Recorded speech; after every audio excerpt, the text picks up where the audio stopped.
Hola, bienvenidas y bienvenidos a esta segunda temporada donde les traemos muchísimos temas interesantes. Mi nombre es Karen Aguilar y junto a mis compañeras Abril Molina y Nadia Luna les vamos a hablar sobre qué es la negritud y algunos de sus movimientos más relevantes. A continuación, Abril nos explicará un poco acerca de qué es la negritud. Claro, Karen, el concepto de la negritud surgió en el siglo XX como una forma sobre el orgullo de la identidad y la cultura afrodescendiente. Hace referencia a la conciencia y a la valoración positiva de la herencia africana, así como la lucha contra la discriminación racial y la marginalización de las comunidades negras en todo el mundo. De hecho, principalmente en la década de 1950 y 1960, en Estados Unidos surgen varias figuras importantes y representativas como es Martin Luther King, Rosa Parks, Malcolm X. Estos personajes buscaban poner fin a la segregación racial y con ello garantizar la igualdad de los derechos para los afroamericanos en áreas como la educación, el empleo y el derecho al voto. Sí, bueno, y hablando de eso, uno de los movimientos que causó un gran impacto en la sociedad de los años 60 fue el discurso de I Have a Dream el 28 de agosto de 1963, el cual fue llevado a cabo por Martin Luther King y quedó grabado en la historia.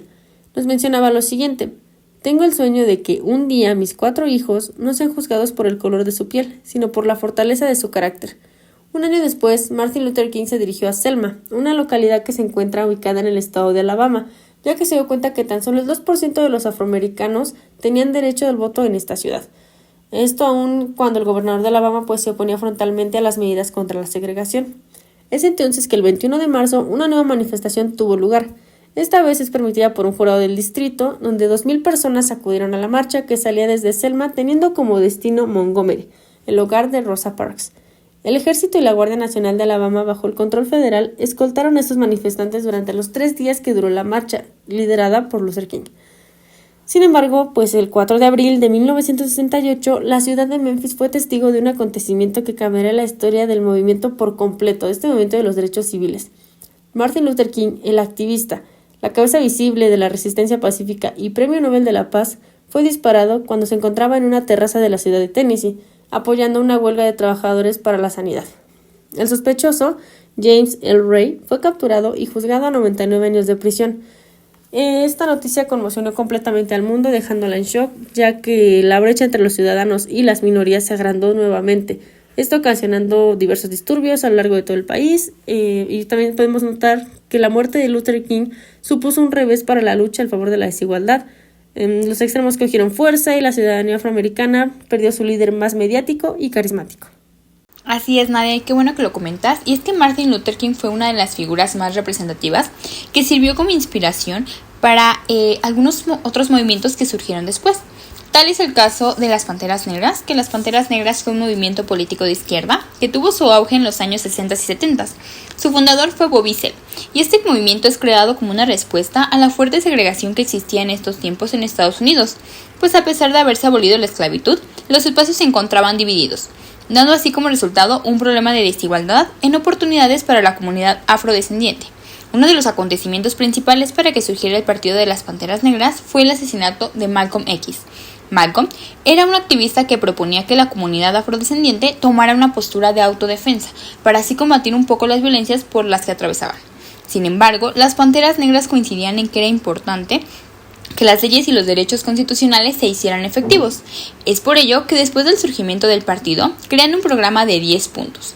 Este programa se convierte y es sumamente importante porque en él se visibilizaba y denunciaba la falta de oportunidades e injusticias que vivían, así como a su vez se demandaba tener acceso a los servicios básicos y tener una mayor apertura en la educación y mayor libertad social. Algo que es muy importante destacar dentro de este partido es la participación femenina, pues algunas eran miembros del comité central y en su mayoría se encargaban de la difusión intelectual, como por ejemplo la filósofa Angela Davis. Incluso como un dato curioso que yo vi en un documental o pues, no sé cómo llamarlo, un video de YouTube que se llama El Canal 10 Centavos. Si les interesa un poquito más la historia de las Panteras Negras, en este video lo pueden recibir muy bien. Y la verdad es que, bueno, este dato me pareció muy importante porque nos indica que a principios de los años 60 la participación femenina era mayor en el partido de las Panteras Negras. Uno de los acontecimientos más importantes para este partido fueron los programas que instauraron. Primeramente la atención médica gratuita y la otra fue un desayuno infantil gratuito. Este tenía por objetivo que los niños de la comunidad afrodescendiente tuvieran una mejor alimentación y no sufrieran de problemas alimenticios. A pesar de haber nacido este programa en Oakland, este programa fue tan popular que se extendió por todo Estados Unidos, llegando a alimentar a más de 10,000 niños. No obstante, en la década de los 60s y 70s, la Guerra Fría tenía un lugar muy importante en Estados Unidos, y en medio de esta guerra era evidente que el gobierno del país no veía bien que un movimiento como el de las Panteras Negras tuviera tanto apoyo. Es por ello que se crea el COINTELPRO. Este era un programa del FBI que su mayor actividad era el sabotaje de las Panteras Negras. Poco a poco, la COINTELPRO fue desarticulando a las Panteras Negras, ya sea causando problemas internos entre sus militantes o con informes donde se indicaba que ese partido tenía actividades ilícitas. Las Panteras Negras poco a poco fueron perdiendo militantes y para principios de los años 80 la militancia en el partido era tan poca que se podría decir que prácticamente estaba extinto. A pesar de hoy en día ser un partido completamente extinto, aún sigue siendo referencia para las luchas actuales, siendo recordados con honor y con gran valentía por su gran participación y su gran movimiento en las Panteras Negras. Una información muy importante, ¿no? La que nos comentas aquí también, Karen, es uno de los movimientos que también son bastante representativos de las comunidades afrodescendientes, ¿no? Y recordemos también que en países como Brasil, Colombia y Cuba, las comunidades afrodescendientes han luchado por la igualdad racial y el reconocimiento de su herencia cultural. En la actualidad, continúan surgiendo movimientos en todo el mundo que abogan por la igualdad racial y el fin de la discriminación contra las personas negras. Movimientos como el Black Lives Matter, que se originó en Estados Unidos, sin embargo ha tenido repercusiones globales y han puesto de relieve las injusticias sistemáticas y la violencia racial que persisten en la sociedad contemporánea. Y justo, hablando de los movimientos contemporáneos, Karen, es nuevamente en Estados Unidos donde se ha dado una mayor afluencia de los mismos, los cuales defienden la igualdad y los derechos de las personas negras. Y hablando del movimiento Black Lives Matter que surge con un hashtag en el año del 2013, tras la muerte de Trayvon Martin en Florida, fue un caso donde un joven afroamericano de 17 años fue fatalmente tiroteado por George Zimmerman. El triste caso de Martin ocurre cuando estaba visitando a su padre y caminaba por el barrio llevando en su bolsillo una bolsa de dulces y una lata de té helado, cuando fue abordado por George Zimmerman, el cual era miembro de una patrulla de vigilancia integrado por voluntarios del vecindario. Zimmerman dijo que al ver a Martin se veía sospechoso por tener puesta la gorra de su chaqueta y esto lo digo entrecomillado, tras un enfrentamiento, Zimmerman le dispara y justificaba que lo hizo en defensa propia, por lo que en julio del 2013 es llevado a caso y fue absuelto de todos los cargos. Otro caso que influyó muchísimo en este movimiento fue el caso de George Floyd en mayo de 2022, cuando un oficial de policía blanco llamado Derek Chauvin presionó su rodilla contra el cuello de Floyd durante más de 9 minutos. Incluso después de que Floyd perdiera el conocimiento y rogara por su vida, fue declarado muerto. La brutalidad del arresto y la muerte de Floyd fueron captadas en video por testigos y se viralizó rápidamente en las redes sociales, provocando una gran indignación masiva, ya no a nivel estatal, sino también a nivel internacional, por lo cual fue llevado a caso y en abril del 2021 fue declarado culpable de todos los cargos. Este movimiento, su objetivo, aborda problemas con el perfil racial, la encarcelación masiva, las disparidades económicas y el acceso de desigualdad de oportunidades, entre otras cuestiones.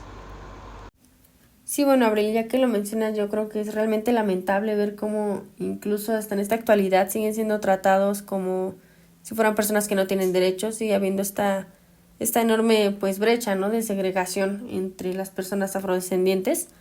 Y, o sea, el simple hecho de ser seres humanos pues les da el derecho de tener las mismas oportunidades que los demás y de ser tratados pues como tales, ¿no?, como personas. Y bueno, también podemos ir concluyendo que es un tema que ha generado gran controversia, o sea, incluso bastantes protestas y llamados al cambio sistemático para desmantelar el racismo y crear una sociedad más equitativa a nivel global. Además, es importante reconocer que la negritud se entrelaza con otras identidades y experiencias, así como en la historia que ha tenido una notable resistencia y resiliencia frente a la opresión y la discriminación de las que han sido víctima gran parte de su historia. Bueno, me gustaría cerrar con esta frase. Nadie nace odiando a otra persona por el color de su piel, su origen o su religión. La gente aprende a odiar. También se les puede enseñar a amar. El amor llega más natural al corazón humano que lo contrario. Nelson Mandela, abogado, líder político y activista sudafricano que luchó contra la discriminación racial. Gracias a todos y a todas por escucharnos y esperemos que lo hayan disfrutado. Hasta la próxima.